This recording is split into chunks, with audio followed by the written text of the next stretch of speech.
All right, so we're back, and while your boy's looking so fresh and so clean, even though my shirt is better built like a shoelace, because what is this? Why is it made this way? I feel like the nipple just came out. I feel violated. And while, yes, me showing the nips may be a little bit PG-13, maybe a little bit dirty, there is something else that's a little dirty that we need to talk about, because the influencer boxing scene has a question on something else that's potentially a little dirty, and I'm talking about the topic of today's video, KSI's fighting style. Is he a dirty fighter? This discussion has made its way onto the set of Impulsive by way of Jake Paul joining the two-man power trip that is Logan Paul and Mike Malak, because George Janko pieced out of there, and apparently that third seat on Impulsive is hotter than fish grease. So Jake is here to sit down and talk about the KSI situation. Is he a dirty fighter? Jake has his answer,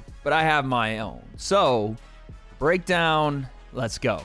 But before we get into the way that KSI fights and how he defends his own actions as far as being a dirty fighter, I'm going to tell you guys how to defend something else, and namely your tower in the greatest mobile game ever created, Rush Royale. Welcome to Rush Royale, the ultimate tower defense game where you need to build your deck with a variety of powerful units, from archers to bruisers to blade dancers, and not only that, guys, you can merge them to build the best tower defense and protect the damn tower. Each one of your hero's abilities are unique, so making sure you upgrade them, giving them big beefy muscles like mine on screen here, is the only way to keep your tower safe. And there are so many ways to see how your defense stacks up, whether it's in PvP mode, you can take on other players, or you and your friends can hop on together and play co-op. Regardless, sometimes even those heroes aren't enough to protect your tower, and you need to call the one man on top of the influencer boxing scene. Yo, Jake, I'm gonna need help protecting this damn tower. That's right, Jake Paul's character is a limited time addition to Rush Royale. He's only available for 2 months until July 29th, so you wanna make sure you can get in. Once he's gone, but if you get him, he's playable forever. And you can take advantage of some of Jake's abilities like I did in the game by, I don't know, dropping one of these super punches right here, pull up, bro, and said, hey, listen, my tower defense game is crazy, but I need one more extra super punch. And Jake, as we know in the boxing ring and now in Rush Royale, delivers. And Jake's brand new playable character is not one you want to mess with, because when I use him in the game, I start getting a little crazy. I start trash talking a little. I start becoming a bit of the problem child, as I let these fools hold that super punch, one of Jake's primary abilities, and I have them pull up their backup units, because we all know the problem child takes out more than one with that deadly right hand. So you guys don't want to miss out on Rush Royale, and again, you want to make sure you sign up soon to get that exclusive access to the problem child, Jake Paul's brand new character. So install Rush Royale by clicking my link in the description or scanning the QR code on the screen to enjoy the unique abilities of Jake Paul. And when you do, also get a special Master Chest bonus with a ton of useful awards, and potentially can be exchanged for a legendary card. Once again, thank you to Rush Royale for sponsoring the video, and now, let's get back into the breakdown. I should have asked you this off camera, but we're here. I'm going to ask you just because it's material. How did you get the Nate Diaz fight, dude? Because I thought I had it locked up. I thought for sure I had it locked up, dude. How did you get that fight? You never had it locked up. Damn it. I guess not. The thing, I mean, they're laughing about it here, but Logan even references it. He probably shouldn't have talked to him about this on camera, but I have always felt weird about this. Like, why was Logan trying to get the Nate Diaz fight when he knew his younger brother, the one that's actually boxing, was also trying to make that fight happen? I've never understood this thing where Logan is having to insert himself into Jake's, like, career trajectory. Logan's not boxing. Like, he's not. I mean, he wants to box, sure, whatever, do your thing. But to just kind of swoop in and take what Jake has made a career off, like legitimately made a career off boxing, MMA fighters, and big names in the MMA scene, coming over to boxing. He had said out loud multiple times, Nate is going to be the next fight after Tommy, win or lose. And Logan is doing this thing again, which I've never understood, where he like tries to swoop in and grab Jake's opponent. By the way, we called this. Shout out to Donut Corby. We called this the night that Jake lost to Tommy Fury Logan, if we want to play back the footage, said, well, now that Jake lost to Tommy, I guess I get his next opponent. Meaning Logan was planning this thing the night Jake lost. It's fucking wild. He told us we did. He was playing me. He was playing me hard, like a fiddle. I told you that. I told you he's playing both sides, but like he didn't. I don't know if I want to like go into it here, but basically like some of the people you work with, like you could bleep that out, but like he doesn't know what the fuck he's doing, bro. I don't know what Jake said there because obviously they put the bleep on it and covered his mouth, but that looked like a one-syllable word, and we know that Logan's manager's name is Jeff. And we also know that when it comes to Logan's fights and how they're negotiated, Jeff did a terrible job in the Floyd Mayweather negotiation, said yes to whatever, and made it all about money just to get scammed out of their fucking purse by the devil they did the deal with in Floyd Mayweather. All I'm saying is one guy has about 20 years in the fight business. The other guy doesn't. Like he does and he doesn't. But like just throwing money at someone doesn't make them like want to do it. And at the end of the day, what it came down to, honestly, is that he thought the world would view our fight as like way more legitimate than you. Him fighting you, like to him was like a money grab because you hadn't beaten anybody. That's fair though.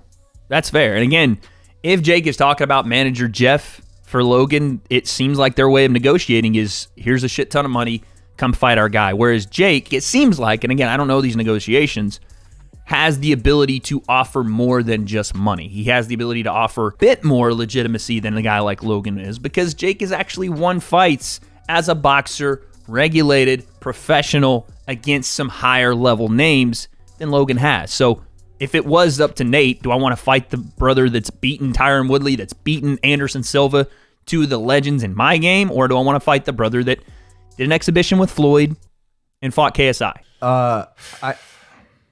I beat Floyd Mayweather. I thought so. And me. But in person, it really looked like you beat him. Absolutely not. Listen, I also said that Logan did a great job of representing himself in the Floyd Mayweather fight, but in no way, shape, or form did he beat Floyd.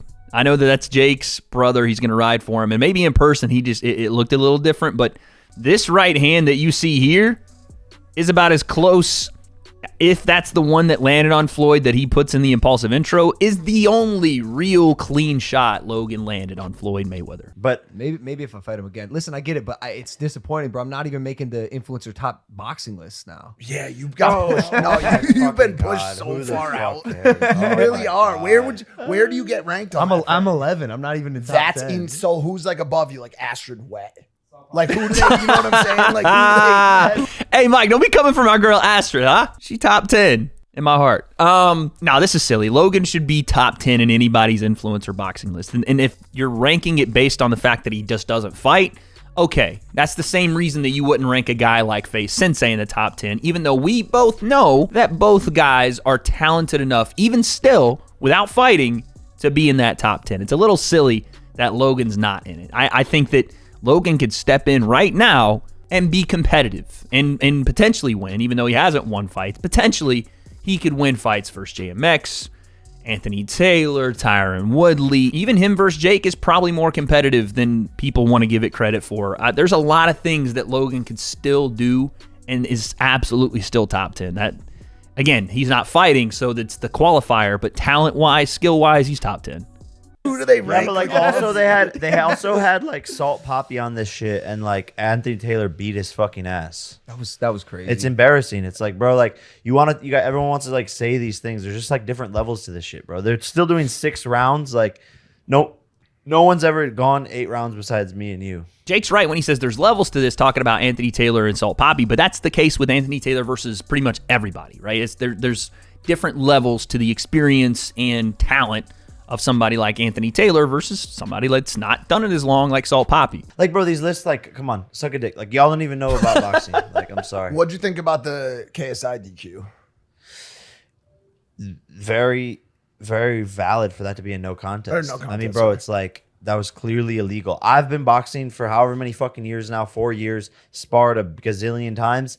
my elbow has never touched a single person's face. Like, you have to legitimately go for that to make that a thing. No.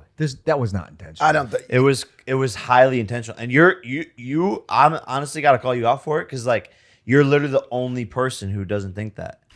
Well, that's not true. Okay, so let's just talk about a couple of things Jake said there. He said, I've been boxing for X amount of years and my elbow has never come close to touching someone. But Jake himself got elbowed by Tyron Woodley in their second fight, which was not intentional. It was just something that happened in the happenstance of the fight. And again, I will say this, Jake is 100% wrong here. This is not an intentional elbow from KSI that landed on Joe Fournier. It happened because of a multitude of factors. One, KSI on his back foot. Two, KSI with an underhook and pulling Joe in while Joe is also coming toward him to try to clinch him. So things in motion, KSI having the wherewithal to throw the right hand, just not as accurate as he wanted to be, goes by the face, and the elbow actually flows behind the hand. It just happens. Boom. And it was just one of those things. It landed flush. It wasn't on purpose. And again, I don't think JJ, if they did that 100 times, would do that one more time. I don't think that was the case. That was a freak moment, in my opinion, where he threw that shot, and it just didn't land the way he wanted to, barely skimmed by, and the elbow landed like a fucking concrete center block on Joe's face. But no, in my opinion, and I think pretty clearly, this is not intentional. And Logan's certainly not the only one that doesn't think it was intentional. That's pretty much the consensus here. No contest is fine, but to say DQ, and even Joe saying like, oh, he trains at an MMA gym. They teach that over there. Yeah, they teach elbows to MMA fighters. They're not teaching KSI to elbow. Maybe, again, in some tricks and things that you can do in the boxing ring, some slick things like that. And I know there's that clip of KSI out there that I've even reacted to where him saying, you could get away with throwing some elbows. You could get away with it. But even if you were trying to get away with it, it wouldn't look like the way KSI threw it. That's not how you try to sneak an elbow in on someone. That was not You're intentional? the only fucking person, There is, bro. I'll die on the hill. There is no way that was intentional. You're the only person who thinks that. Bro, you think he tried to elbow him in the face? That's ridiculous. Logan's right. Logan's right. It is. It's. I think that's more Jake just trying to paint KSI as well what we're about to see here. But meanwhile, he's punching you in the back of the head during your fight. Okay, so he's a dirty fighter.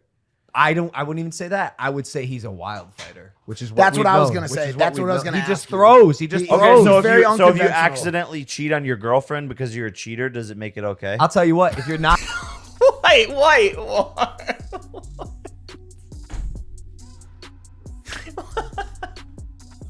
I don't think I've ever met someone that accidentally cheated on their girlfriend. Like, again, I get what Jake's, I get where he's trying to go with this, because sometimes the eye test and you see things a certain amount of times, you have to start believing it. Like when he says KSI throws shots to the back of the head, I'm pretty sure there's a compilation on Twitter somewhere. Yeah, he did it in both Logan fights. He did it in the Pineda fight. He did it in the Swarms fight.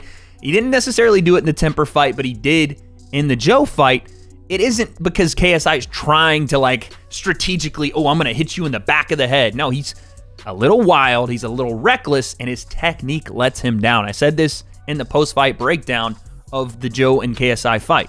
It doesn't matter how the shot looks, how his body is contorted. He could be here and throwing here and throwing here. It's in this one. Like it doesn't. It looks like sometimes he's milking a fucking cow with those uppercuts. You know, it's like there's some times where he just throws and whatever lands is fucking damaging. Sure, that blurs the lines a little bit, but is JJ a dirty fighter intentionally? I gotta say no. I don't think so. I think what Logan said again is true. He's wild. He's erratic. It's not intentional for him to throw and land behind the head. He's throwing. He's wild and not as technical as he wants to be. All right, so there you have it.